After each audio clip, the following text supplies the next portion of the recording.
you hear me? Yes, we can hear you, Prof. Okay. Okay. It Good is afternoon, colleagues. Good afternoon, colleagues. I'm Odora from the Humanising Pedagogy Praxis and Research Niche at Nelson Mandela University. And on behalf of the Humanising Pedagogy Project, the Learning and Teaching Co-Lab, and the Faculty of Education, it gives me great pleasure to welcome all to our 8th webinar in the Exploring a Humanising Pedagogy series. We are deeply honoured today to welcome a prolific and esteemed scholar, Professor Odora Hoppers from Uganda. We also welcome all the participants and social media viewers who have been joining us in the webinars over the past few months. Today's webinar will feature a keynote address from Professor Hoppers, which will be followed by a Q&A session. Before I formally introduce our speaker, a quick reminder of the house rules. The mics have been muted for the duration of the presentation. Please feel free to post questions and comments in the chat while the presenter is speaking. There will be a Q&A session towards the end of the webinar and all questions will be posed then. And at that stage, you may also raise your hand or request the mic in the chat and I'll send you a request to unmute. You may also send your questions directly to me by selecting my name from the drop-down. Colleagues, it gives me great pleasure to welcome Professor Odora Hoppers. Professor Hoppers is a UNESCO expert in basic education, lifelong learning, information systems, and on science and society, an expert in disarmament at the United Nations Department of Disarmament Affairs, and an expert to the World Economic Forum on benefit sharing and value addition protocols, and the World Intellectual Property Organization on traditional knowledge and community intellectual property rights. She held a national chair in South Africa, the South African Research Chair in Development Education, hosted by the University of South Africa. She's a member of the Academy of Science of South Africa and a fellow of the African Academy of Sciences. She got a PhD from Stockholm University in Sweden, an honorary doctorate in philosophy from Örebro University in Sweden, and an honorary doctorate in education from Nelson Mandela Metropolitan University. She received the Presidential Medal of Honor for Academic Leadership from the President of Uganda in 2013, a National Pioneers Award given by the Elders of South Africa in Freedom Park, South Africa in 2014, and the Nelson Mandela Distinguished Africanist Award for Leadership given by His Excellency Thabo Mbeki in 2015, and the UNISA Woman of the Year in 2015. She was named a leading educationist and honored in the Gallery of Leadership in a permanent exhibition at UNISA. In 2017, Professor Hoppers received the distinction from UNESCO as an honorary fellow in lifelong learning. Professor Hoppers, it is an absolute honor to host you, and we are looking forward to your presentation.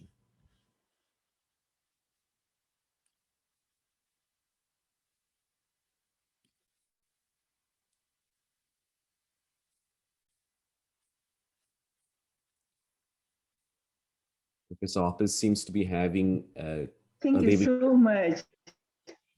Thank you. In Uganda, you know. So, hello? Yes, we can hear you, Prof. Okay. First of all, I chose this topic deliberately. The complexity of rising from a scholarly critique to maturing as an ethical warrior. It is very deep because I pictured you at Nelson Mandela University. You have chosen humanizing pedagogy. But humanizing from what? It means that we have to agree what the diagnosis that made you choose this niche.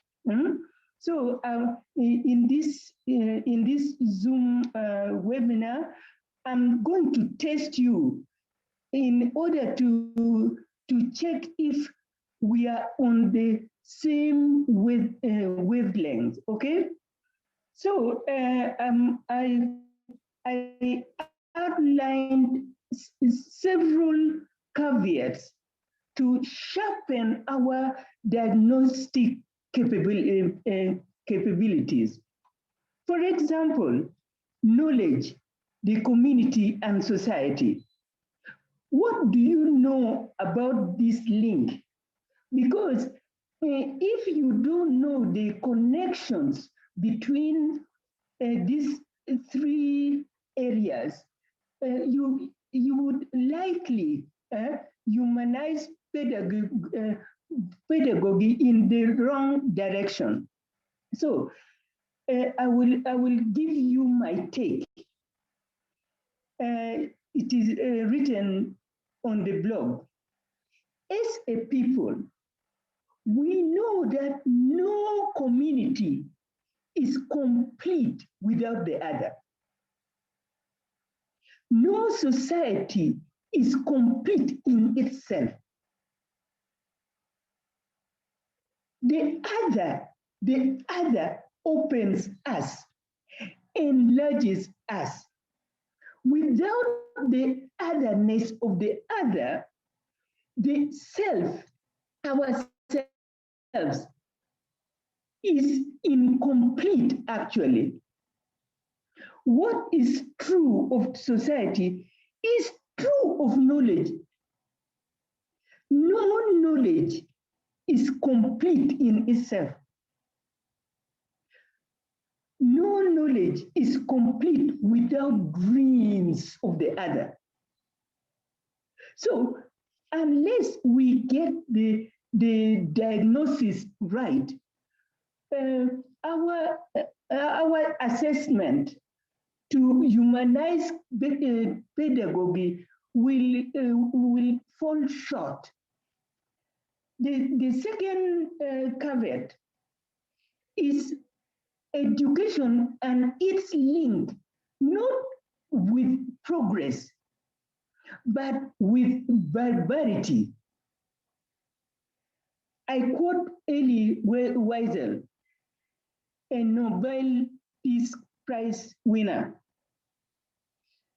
He said in a global speech to the Global Forum in Moscow that the designers and perpetrators of the Holocaust were heirs of Kant and Goethe. In most respects, Germans were the best educated people on earth. But their education did not serve as an adequate barrier to barbarity. Now extend this to South Africa, for example, and the Republicans in the USA. Now think of that model of barbarity. What is wrong with their education? In Wiesel's words, in it emphasized theories instead of values, concepts instead of human beings, abstractions rather than consciousness, answers instead of questions, ideology and efficiency rather than conscience. In other words, the education which we want to spread all over the world is filled with this sort of barbarity.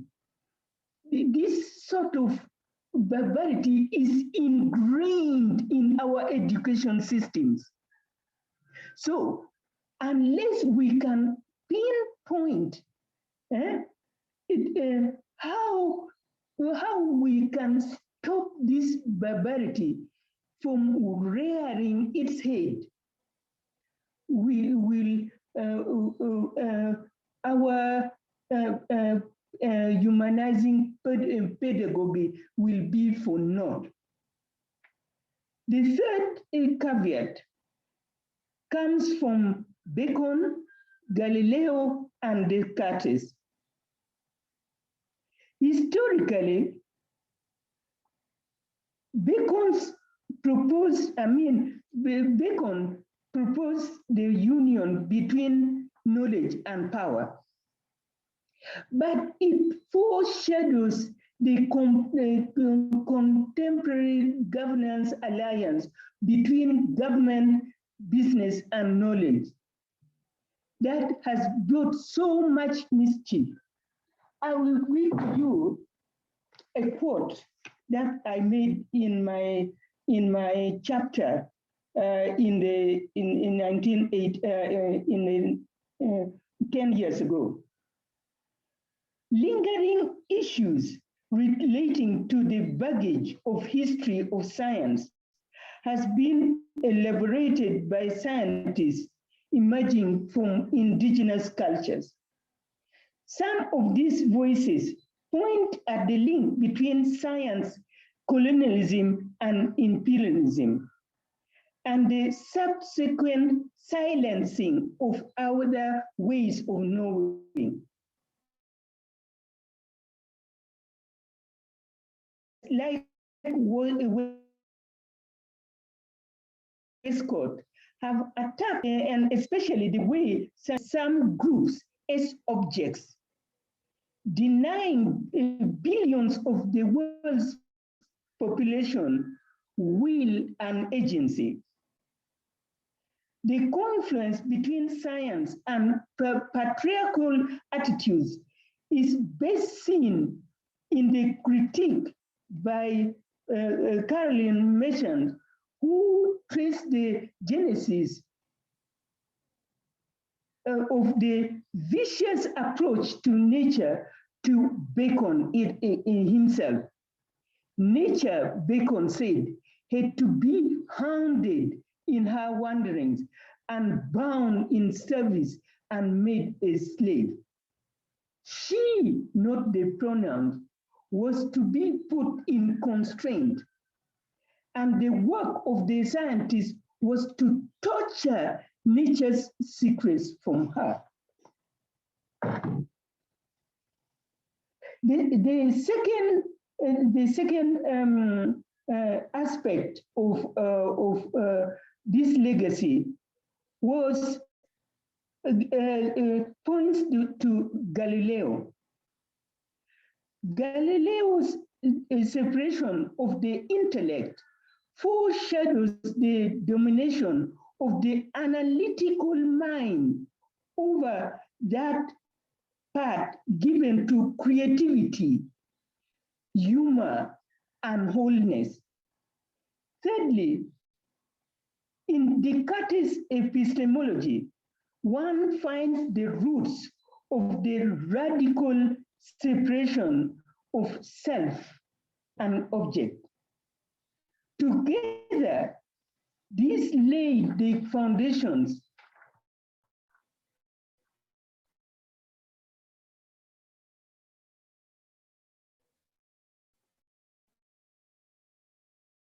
and governance foundations now in myths that have come, we have come to accept without question. On these simplified foundations of the Western paradigm of seeing, rambling and towering edifices in education, law, science, and economics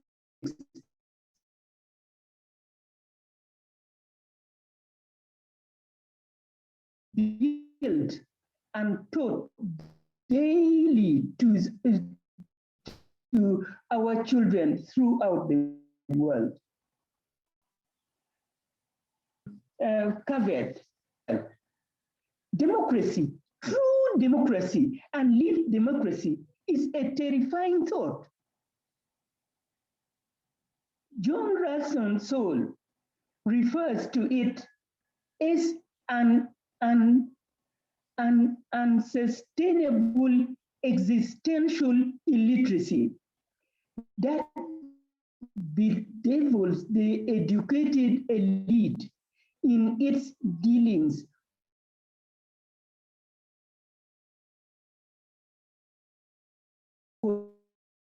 context. He states point blankly that democracy, in particular in the West, as it faces the colonies, is a terrifying thought. For example, you wanted land. That land belongs to somebody else. You took it. You despise the actual owner. You believe that you are pure and unique. You believe that you are exempt from ethical principles. You wish every day that the original owner would die soon or perish faster. But he or she doesn't quite die. Then you impose a legal system complete with lawyers and judges to defend that historical act of theft. The last thing you want is actually the voice of such a person to enter into the chorus. Can you hear me? Yes, we can, Prof. You may proceed. Okay, I am. Just to free up some bandwidth, if the video is disabled, we might be able to receive you a bit better. Okay, let me continue immediately. Please do, Prof. The first caveat is referred to by John Saul in himself in his 2014 book, The Comeback. He spoke of the prevailing and dominating worldviews that surround us today and which we are all compelled to respond to is one that is narrow in its vision, exclusive and detached in relating to the total environment, and analytical and deductive in its perception and thinking, linear in its doing, hierarchical and competitive in its management of the field of activity. So, if we do not get this right, our niche will be challenged at the core. A sixth caveat is related to education curriculum.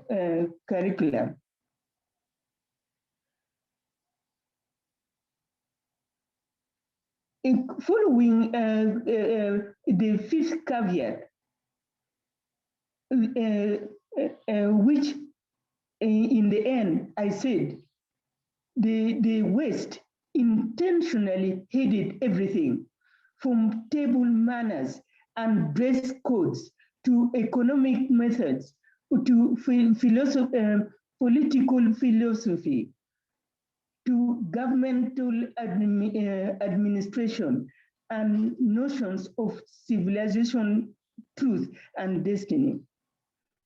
The educational curricula were filled at base with these absurdities. They went on to mount attacks on indigenous cultures and people and demean them by banning their languages, cultures, rituals, and all things spiritual. Illegal and ethical acts followed.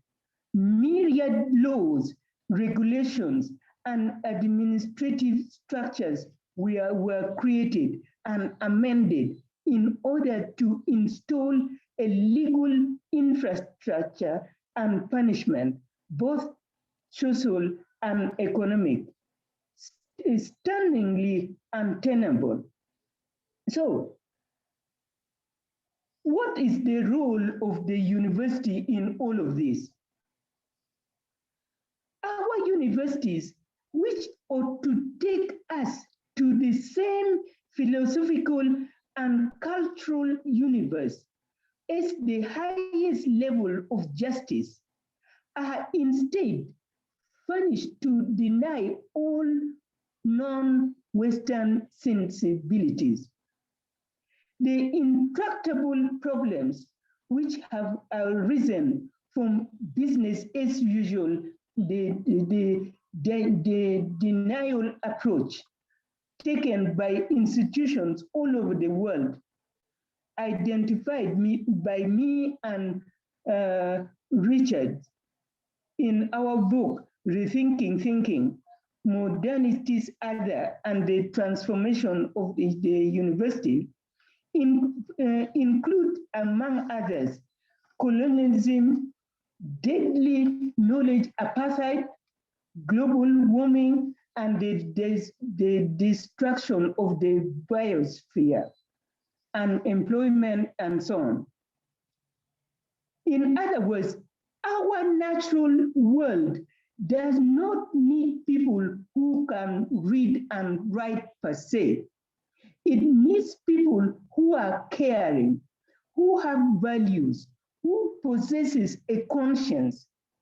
And sadly, these people have been labeled primitive by the mainstream culture, the Western one. Their value systems rendered obsolete. Now, I turn you towards a prognosis. In this, I will focus on 1, geopolitics, 2, functional tolerance, and 3, knowledge linkage between systems of knowledge and within the knowledge systems itself. So let us turn first to geopolitics. I refer to Foucault, who said that if philosophy of the future exists, it must be born outside of Europe, or equally born in consequence of meetings and impacts between Europe and non-Europe. In other words, if we really mean to humanize, we should think in geopolitical terms first, and then come to our national scenes and come to our identities. If we take the Foucauldian statement well, finally, we will get Quenda's statement very well. And Quenda wrote about cultural justice, functional tolerance, and social cohesion. He said, social cohesion, especially in the southern part of Africa, would easily collapse if Africans, as the natural majority, were not willing to suspend that which is taken for granted and bear the burden of the unfamiliar cultural transformations. Cultural justice in the context of an African Renaissance must require at minimum that this burden of the unfamiliar be shared more equitably by people from different cultural backgrounds across society. In other words, cultural justice takes us from tolerance to respect in cultural politics, arguing that what is needed is functional, respectful coexistence. By respectful is meant mutuality in paying attention and according regard and recognition, as well as taking seriously what the other regards as important. Bifunctional is meant that coexistence is predicated on the degree of interaction that involves the cultural worlds of the players. In essence, what they, in their distinctive ways, take for granted. In other words, cultural injustice occurs when people are forced by coercion or persuasion to submit to the burdensome burdensome condition of suspending or permanently surrendering what they naturally take for granted. This means that in reality, the subjugated person has no linguistic or cultural default drive. That critical minimum of ways, customs, manners, gestures, or postures that facilitate the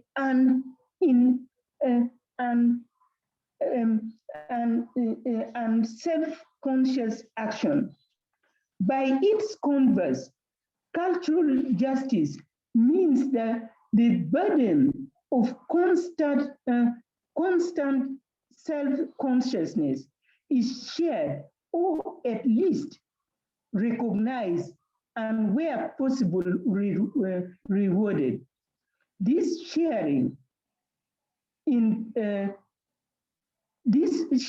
part is very important because it is only in the mutual vulnerability that this entails that the meaning of intimacy and reciprocity in communities can be discovered. It is also in this sharing that on the one hand, cultural difference is transcended. On the other, cultural arrogance, by which is meant that disposition to see in other cultures not simply difference, but deficiency is overcome. The cultural work that is entailed in construction, in constructing functional tolerance, therefore goes beyond providing equal opportunities in, say, education, to unclogging of hearts filled with resentment. Finally, I come to humanizing pedagogies towards a constructive intercultural debate.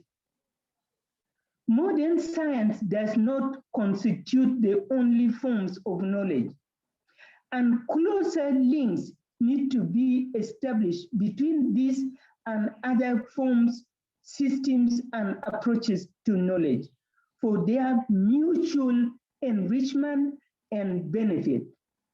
A constructive intercultural debate is in order to help find ways of linking modern science to the broader knowledge heritage of humankind. I stop here. Thank you so much. Thank you so much, Professor Catherine, for that really insightful presentation. And thank you to the participants for bearing with us as we were dealing with the connection challenges. We are now going to take any questions or comments from the floor. Nothing has been posted in the chat as yet. I'm wondering if there is anyone who would like to comment. You are welcome to unmute your microphone and participate. We are limiting our use of the cameras at the moment just to keep a stable connection on Prof's end. So please feel free to post any questions or comments or to unmute yourself and participate.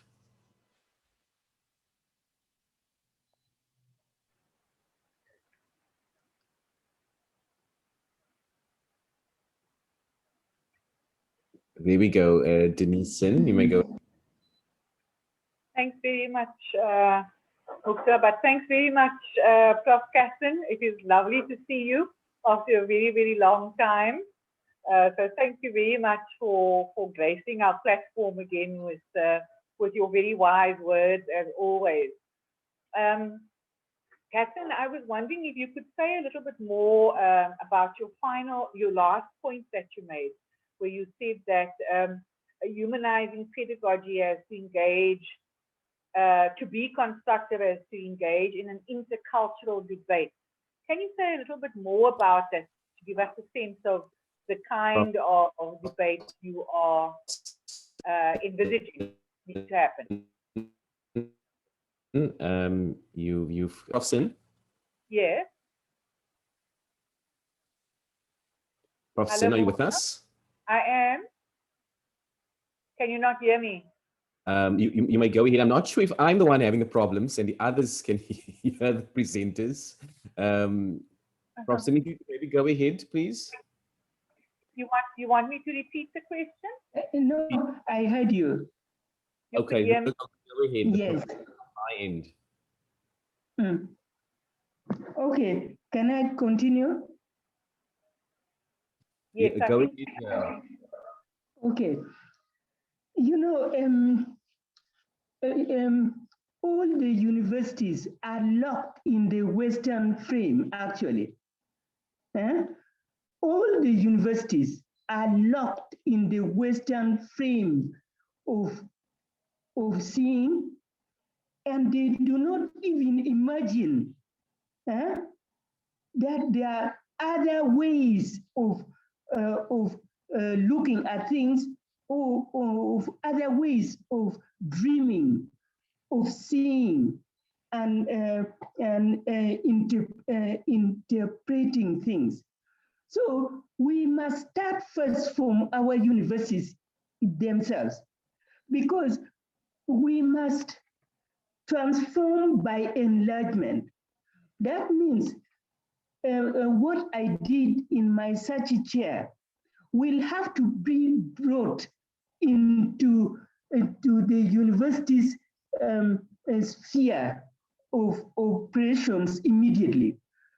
What I did in my previous chair and UNICEF is outline the core tenets of methodologies that the universities can employ to liberate itself. So I will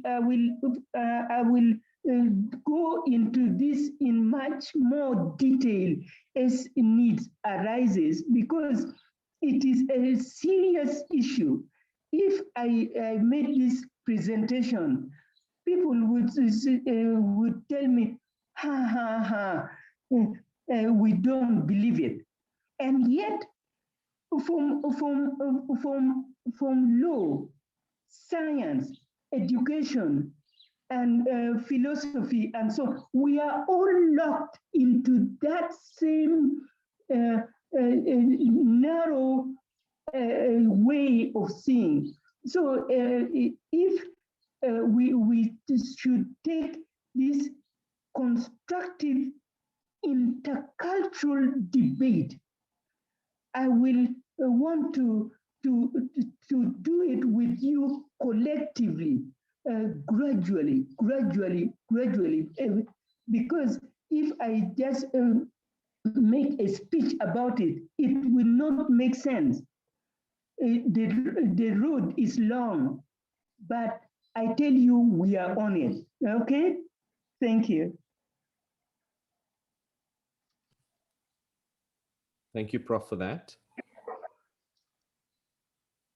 Prof Sind, did you receive the response there?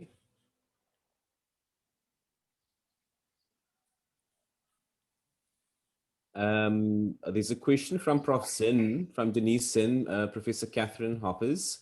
Are you able to let us know where we can get copies of the book Rethinking Thinking? Are you able to recommend where we could possibly source that book from? I remember sending almost 40 copies to Nelson Mandela universities. I mean, under the auspices of Professor Zin when she was still in education and so on. But I tell you, these things are very serious. It is almost life and death, because to create this kind of niche, humanizing pedagogies, it means that you have taken it into account what makes us almost be what can I say? What makes us locked in our thinking and so on. So I think the book we can discuss how maybe Nelson Mandela can publish a third edition of it, so that we can share these insights. Okay. Thank you, Prof. Yes. Thank you. Colleagues, if you have any questions or any comments, either unmute, raise your hand, post it in the chat, and we have an opportunity now to engage.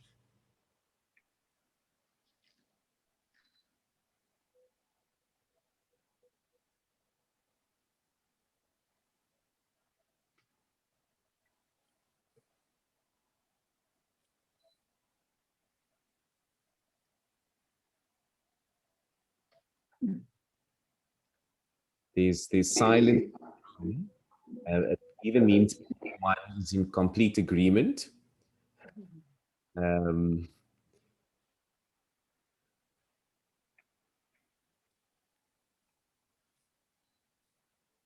Okay, we don't have any further questions. Professor Catherine Hoppers, could you unpack what you mean by ethical warriors?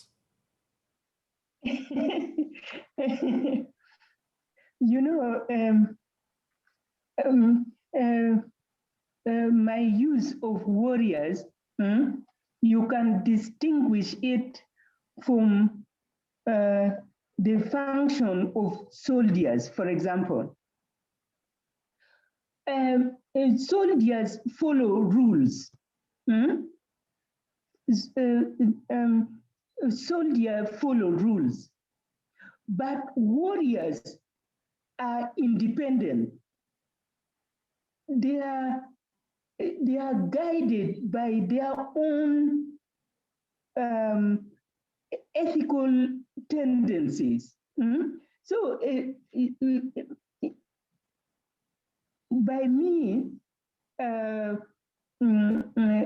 proposing this ethical warriorship, it means that this niche, humanizing pedagogy, it means that we are appealing to each person's ethics to come and join this research niche, because you can't teach humanizing pedagogies in class. You can foster it, but you cannot teach it. So, by me positing the ethical warriorship. It means that we, for example, in Nelson Mandela, you have identified champions who are deeply rooted in their ethical ethical depths, for example. So we must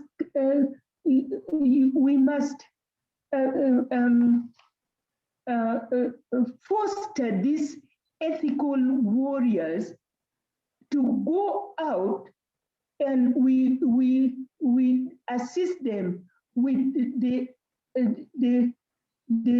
concrete diagnosis, so that it boosts their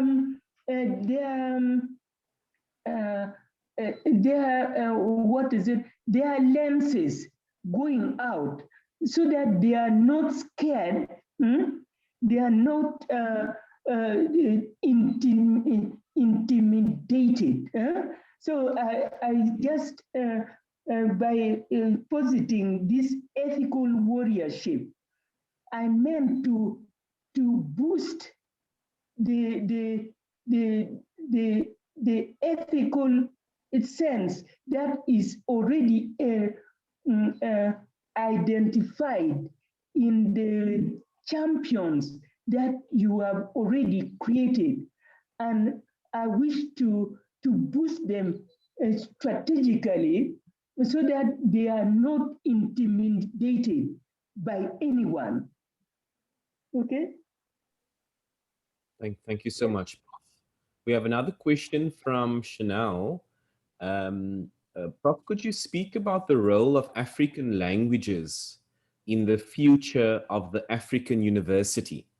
Is the use of African languages part of the methodology of creating a humanizing university? Yes, the role of African languages is very key, but it is not everything. For example, if we say that African languages is very important, we must back it up with something else. For example, if we are in, for example, a Zulu, for example, a Zulu domain, and everybody speaks Zulu, or I'm actually from northern Uganda. If I say all things must be done in Acholi, of course, we have the means to do that. But that does not mean that we are ethical. You get me? We must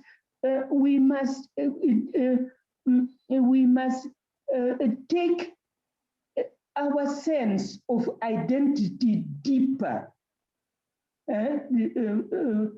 than just language, because the acquisition of language alone does not make a person ethical.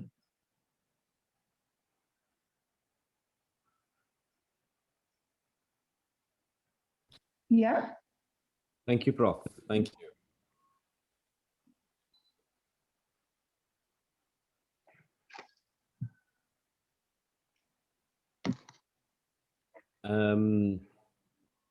Professor Zinn has also asked in the comment in the chat section if those attending the webinar would like to further the discussion by commenting on the point that you cannot teach a humanizing pedagogy and that you have to foster it.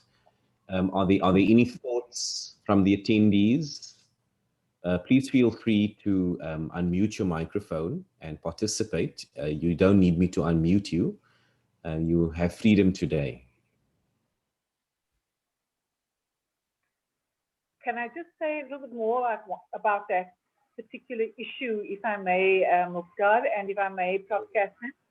I thought it was interesting that you raised that particular point, because we've taken a lot of inspiration from Freire, and it's one of the things he says in Pedagogy of the Oppressed as well, that a humanizing pedagogy is not about the methodology.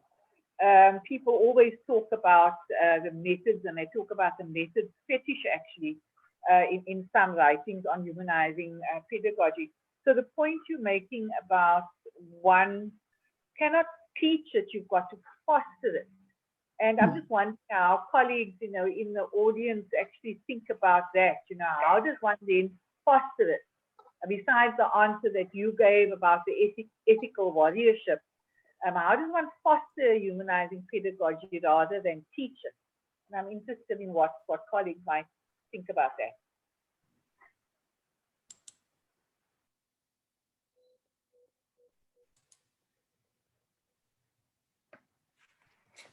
Mukhtar? Go ahead. It's Carmel. If I may, linking to the questions asking, I'm just thinking about how we face the challenge of shifting the paradigms of students so that they are able to actually appreciate the value of the indigenous knowledge.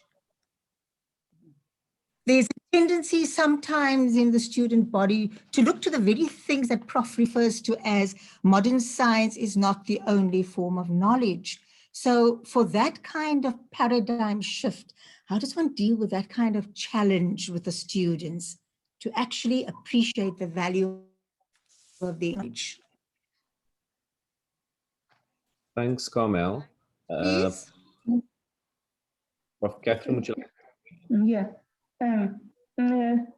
Kamel, this quote, I quoted it from UNESCO conference in Budapest. And it was one of the key decisions that was arrived at during the World Conference on Science and Society.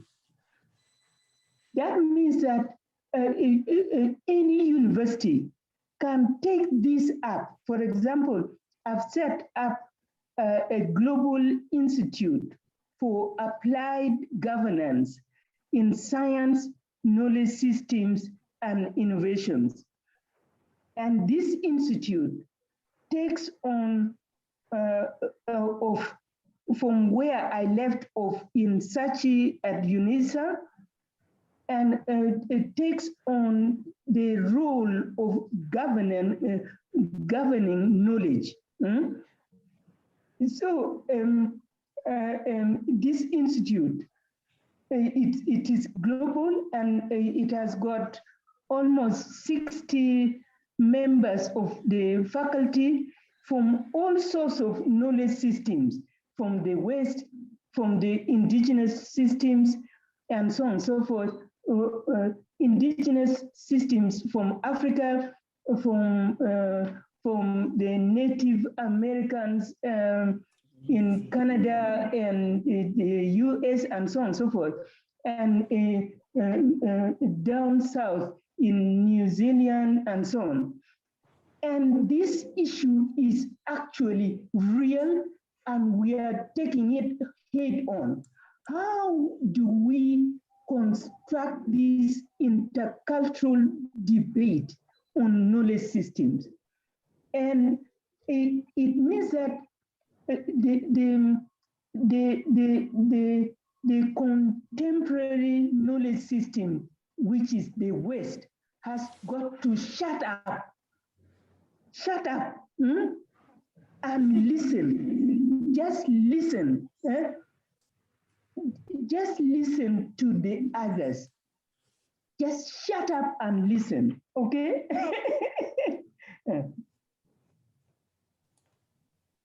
So it is not going to happen until the West shuts up and dares to listen. So in this institute, it is really serious. And maybe I will open the door to the methodology we are using all over the world to further the objectives of this institute, because this quote it serves as the crux of the institute. So yeah, I would love to open up the institute to your to the humanizing pedagogies, so that we share what we have gained from this angle, and we link it with your efforts also from Nelson Mandela. Thank you, Prof. No, I don't have a raising hand facility. Sorry, guys. May I quickly respond to Prof. Mukhtar? Sorry, next speaker. May I quickly just respond to Prof? Go ahead, Kamal. May I? Yes, go ahead, Kamal, you may. Thank you, Prof. I like the power of we must shut them up about this Western knowledge being the only kind of knowledge which tends to be the norm in many institutions. That your response and what you've already done, which I was not aware of, is indicative of the need for that kind of appreciation to come through from all kinds of indigenous groups about powerful stuff that they come into this world with and that they can contribute. And sadly, there's a tendency amongst younger people, and please correct me if I'm wrong, to think that whatever they come with from the indigenous groups needs to be shut off and Western things are supposed to be prominent. So thank you for that powerful response about we need to shut them up. Thank you. Much, Kamal. Speaker, you may go ahead. Good afternoon, colleagues. And thank you so much to Prof. Catherine for this insightful presentation. I'm a librarian from the Nelson Mandela University. And Prof, this is really food for thought for us. And as a university busy with crafting the 2030 strategy, we keep on talking about the niches, of which this humanizing pedagogy is one. And from a librarian's point of view, one is looking at our strategic pillars and how we, as for example, librarians, we can assist as we are serving as research frontiers, and we want to put a blueprint to support research within the precinct of being an African dynamic university. And I would like you, Prof, maybe just to say a few words around what you mentioned, social cohesion and cultural transformation, as we are thinking about what would be the role of librarian in supporting this niche of human pedagogy, social cohesion and cultural transformation. Thanks, Prof. Okay. For me, I think that as a librarian, you need to observe carefully what you put out for the students to engage or to read or something like that. If you are putting books from the West only, I would say that you have failed.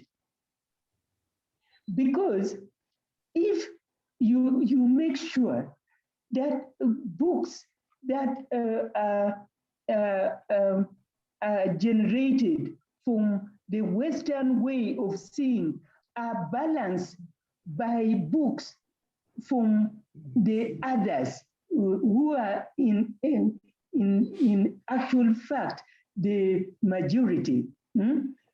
Books that engender self-consciousness and almost a way of seeing and a way of being of the others. If that does not happen, you would have failed, because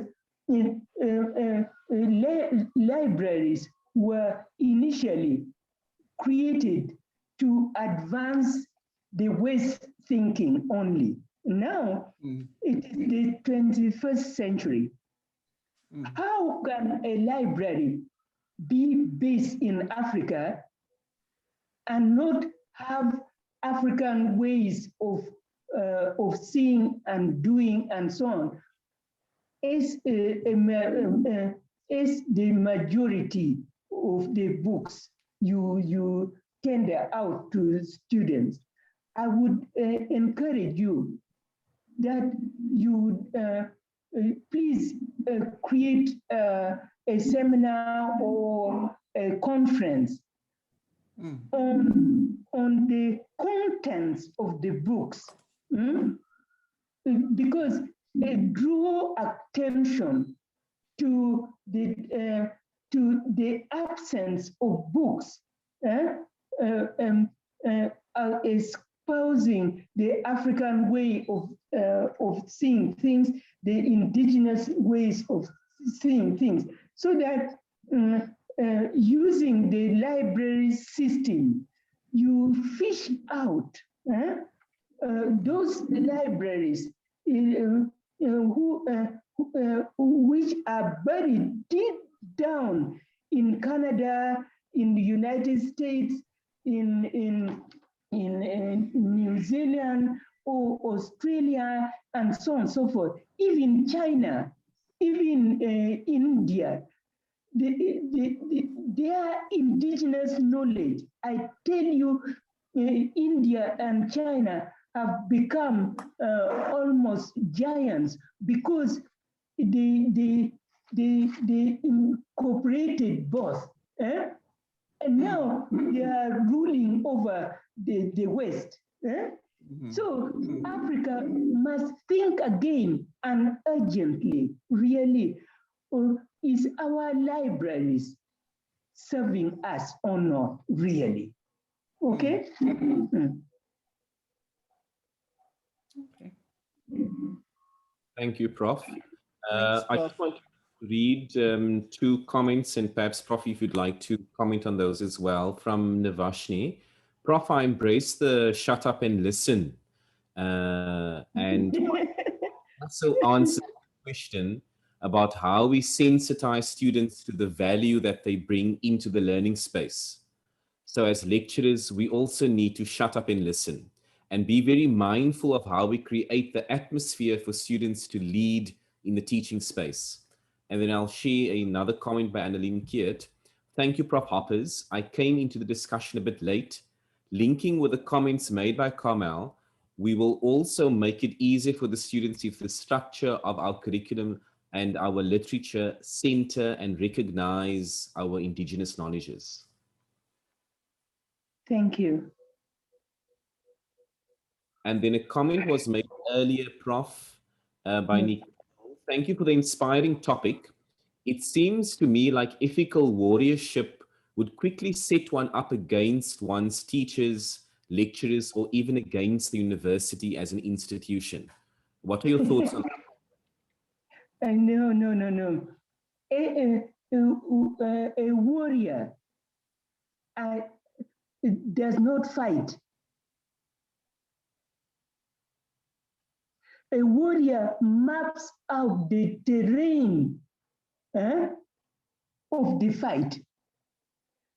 A warrior is not a soldier. In South Africa, you are used to fighting. No, a warrior does not fight.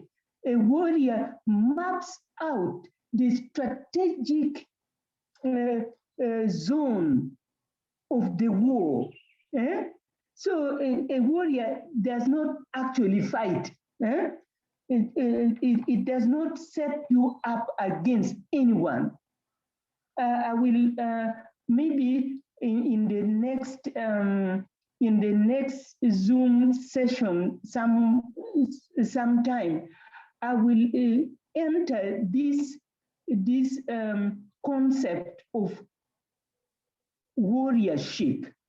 It is not fightership. Okay. Thank you so much, Prof. Any more comments, attendees, or any questions?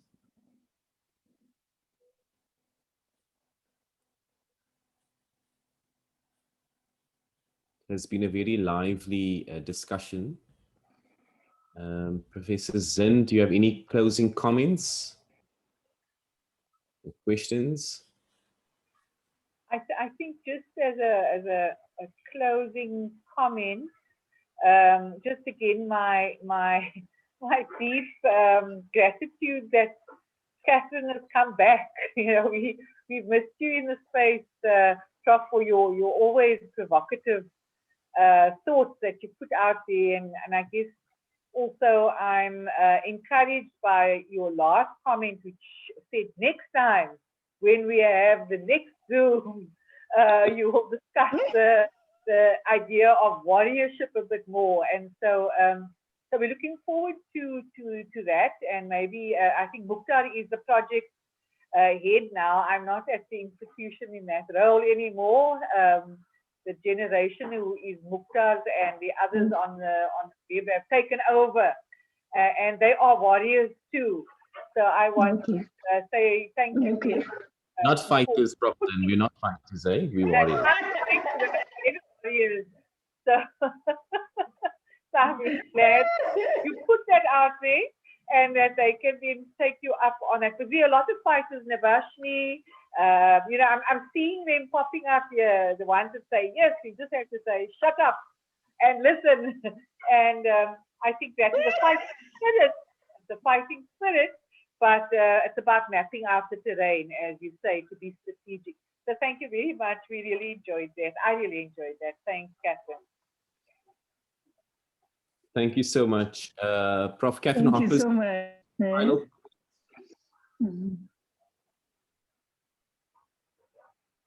I don't think she heard you, Mukhtar. Prof.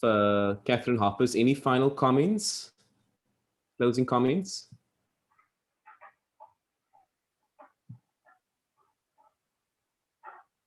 Prof. Hoppers, if you're able to hear me, any closing comments?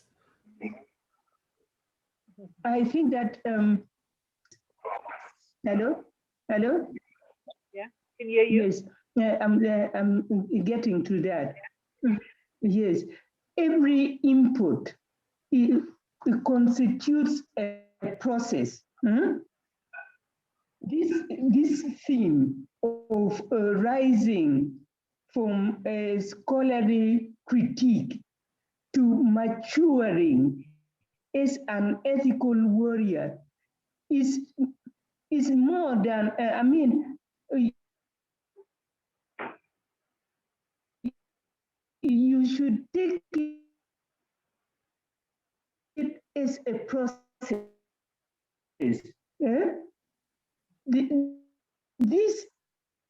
is a life and death issue to really contribute. Now and then, and I've seen some issues there of ethical warriorship and so on and so forth. Taking from this input, let me just systematically, what do I really mean? What does is the diagnosis for humanizing pedagogy? How does this feature in the transformation of the university, for example? How does rethinking thinking fit in, or something? So I I beg you to take this as an ongoing process. Tell me maybe when you have thought about it, but I take it that it is a part of a process. In 40 minutes, you cannot expect me to have outlined everything and everybody is happy about it and so on. But if you take it as part of a process, maybe in time ask me, can you elaborate further or something like that? And I would be willing, really. You mean so much to me. Nelson Mandela University, you mean so much to me. Thank you. Thank you so much, Professor Catherine, joining us from Uganda today. Colleagues, thank you so much for joining us in today's webinar, and thank you for your patience with our connectivity issues. It was a really lively discussion that prevailed in the chat as well. And as Professor Hoppers indicated, when we invited her to form part of this webinar series, her first question to us, was, I hope this is going to be a series, not a once-off engagement, because there's, so much that we have to cover. So yes, Professor Hoppers, we are going to take you up on that offer. And we enjoyed today's session, and I'm quite sure that the colleagues will gain benefit from these sessions to come as well. Thank you so much to Professor Hoppers. Thank you to all the attendees, to all those who engaged, and we look forward to continuing this conversation in our next webinar. Do take care, everyone. Be safe. Until then. Thank you, colleagues. Okay, bye. Bye.